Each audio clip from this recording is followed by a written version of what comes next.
दोस्तों ये जो रथ यात्रा आप देख रहे हैं ये उड़ीसा के पुरी में निकाली गई, जिसे देखने के लिए अनगिनत लोग आए। ये तो सिर्फ मैं आपको पुरी में आयोजित हुई रथ यात्रा दिखा रहा हूँ, लेकिन क्या आपको पता है कि भगवान जगन्नाथ की रथ यात्रा सिर्फ भारत में ही नहीं बल्कि दुनिया के न जाने कितने और भी देश हैं जहाँ पर निकाली गई। दोस्तों इन वीडियोस में आप देख सकते हैं कि जगन्नाथ भगवान सिर्फ भारत में ही नहीं बल्कि विदेशों में भी पूजनीय और प्रेरणा स्वरूप हैं। जिसने भी भगवान जगन्नाथ के चमत्कारों के बारे में जाना वो भगवान का भक्त बन गया। दोस्तों पहले सभी देवता धरती पर ही निवास करते थे। भगवान विष्णु बद्रीनाथ में स्नान करते थे, द्वारिका में वस्त्र बदलते थे, जगन्नाथपुरी में भोजन करते थे और रामेश्वरम में विश्राम करते थे। इसी तरह जब हम भगवान शिव की बात करते हैं तो भगवान शिव का मूल निवास होता था कैलाश पर्वत, जहाँ वे अपने पूरे परिवार के साथ रहते थे। फिर युग परिवर्तन हुए, सतयुग आया, द्वापर युग आया, त्रेता युग आया और अंत में कलयुग आया। दोस्तों कहते हैं कि जब कलयुग की शुरुआत हुई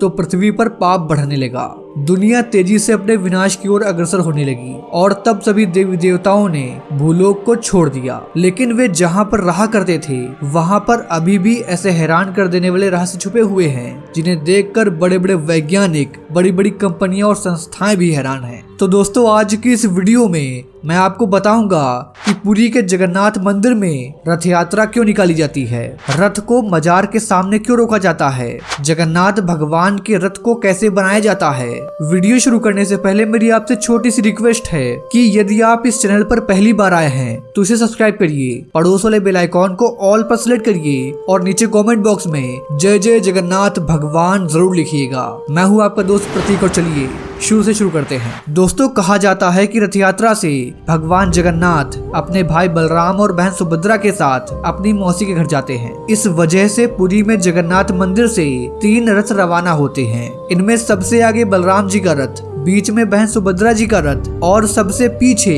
जगन्नाथ भगवान का रथ होता है। मान्यता है कि एक बार भगवान जगन्नाथ की बहन सुभद्रा ने उनसे नगर देखने की इच्छा जाहिर की तो वे उन्हें भाई बलभद्र के साथ रथ पर बैठाकर ये नगर दिखवाने के लिए ले गए थे। कहा जाता है कि इस दौरान वो भगवान जगन्नाथ की अपने मौसी के घर गुड़ीचा भी पहुंचे थे और वहां पर 7 दिन ठहरे थे।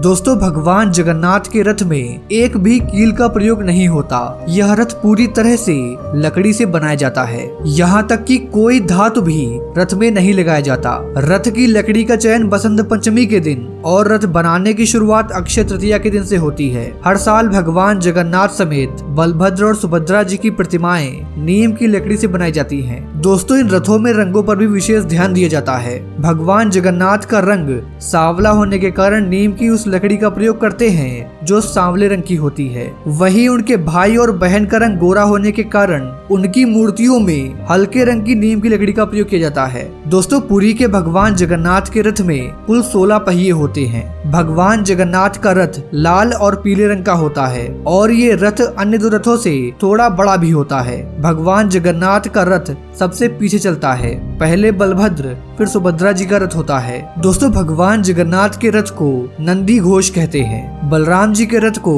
ताल ध्वज कहते हैं और सुभद्रा जी के रथ का नाम दर्प दलन रथ होता है। दोस्तों भगवान को ज्येष्ठ माह की पूर्णिमा के दिन जिस कुएं के पानी से स्नान कराया जाता है वह पूरे साल में सिर्फ एक बार ही खुलता है। भगवान जगन्नाथ को हमेशा स्नान में 108 घड़ों के पानी से स्नान कराया जाता है। हर साल आषाढ़ मास के शुक्ल पक्ष की द्वितीय तिथि को नए बनाए हुए रथों में यात्रा में भगवान जगन्नाथ, बलभद्र और बहन सुभद्रा जी नगर भ्रमण के लिए निकलते हैं। जगन्नाथ मंदिर से कनकपुर के गुड़ीचा मंदिर पहुँचते हैं। गुड़ीचा मंदिर भगवान जगन्नाथ की मौसी का घर है। यहाँ पहुंचकर विधि विधान से 3 मूर्तियों को उतारा जाता है, फिर मौसी के घर में स्थापित कर दिया जाता है। भगवान जगन्नाथ अपनी मौसी के घर पर 7 दिनों तक रहते हैं। फिर 8वें दिन आषाढ़ मास की दशमी के दिन रथों की वापसी होती है। इसे बहुड़ा यात्रा कहते हैं। दोस्तों स्कंद पुराण के अनुसार जो व्यक्ति रथ यात्रा में शामिल होकर जगत के स्वामी जगन्नाथ जी के नाम का कीर्तन करता हुआ गुड़ीचा नगर जाता है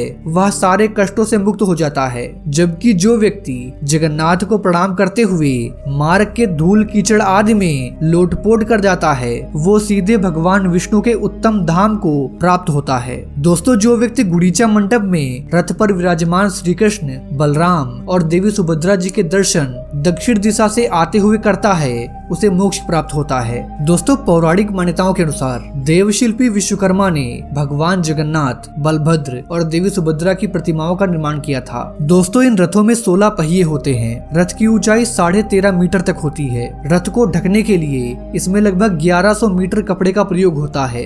रथ को बनाने में 832 लकड़ी के टुकड़ों का प्रयोग किया जाता है। दोस्तों, भगवान जगन्नाथ के रथ के रक्षक भगवान विष्णु के वाहन पक्षीराज गरुड़ हैं। रथ की ध्वजा यानी कि झंडा त्रिलोक वाहिनी कहलाता है। रथ को जिस रस्सी से खींचा जाता है वह शंखचूड़ नाम से जानी जाती है। सभी रथ नीम की पवित्र परिपक्व लकड़ी से बनाए जाते हैं, जिसे दारू कहते हैं। इसके लिए जगन्नाथ मंदिर में एक खास समिति का गठन किया जाता है जो नीम के स्वस्थ और शुभ पेड़ की पहचान करते हैं। इन रथों के निर्माण में किसी भी प्रकार की कील या कांटे का प्रयोग नहीं होता और न ही कोई धातु का प्रयोग होता है। भगवान जगन्नाथ जी का रथ 45.6 फीट ऊंचा, बलराम जी का रथ 45 फीट ऊंचा और सुभद्रा जी का रथ 44.6 फीट ऊंचा होता है। दोस्तों, कहा जाता है कि जगन्नाथ मंदिर में दुनिया की सबसे बड़ी रसोई है। इस रसोई में 500 रसोइये और 300 उनके सहयोगी काम करते हैं। इस रसोई से जुड़ा एक रहस्य ये है कि यहाँ चाहे लाखों भक्त आ जाएं, कभी भी प्रसाद कम नहीं पड़ता।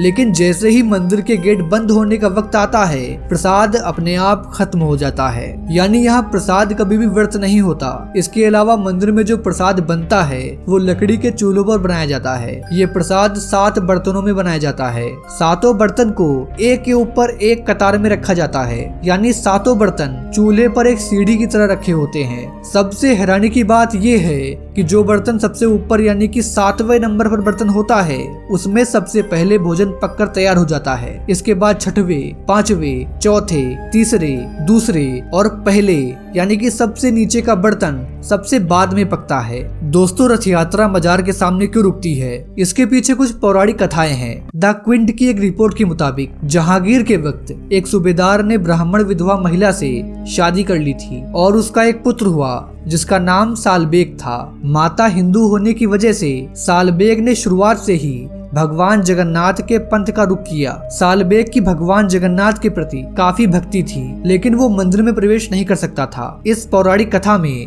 बताया जाता है कि सालबेग काफी दिनों तक वृंदावन में भी रहा और रथ यात्रा में शामिल होने के लिए उड़ीसा भी आए और वहां पर बीमार हो गए। इसके बाद सालबेग ने भगवान को मन से याद किया और एक बार दर्शन करने की इच्छा जताई। इस पर भगवान जगन्नाथ खुश हुए और उनका रथ खुद ही सालबेग की कुटिया के सामने रुक गया। वहां भगवान ने सालबेग को पूजा की अनुमति दी। सालबेग को सम्मान देने के बाद ही भगवान जगन्नाथ का रथ आगे बढ़ा और ऐसे में ये परंपरा आज भी निभाई जाती है। तो मित्रों, ये था आज का वीडियो। इस वीडियो के बारे में आपकी जो भी राय हो नीचे कमेंट बॉक्स में जरूर दीजिएगा। खैर, मिलते हैं आपसे अगली वीडियो में एक नए टॉपिक के साथ। जय हिंद, जय भारत, वंदे मातरम।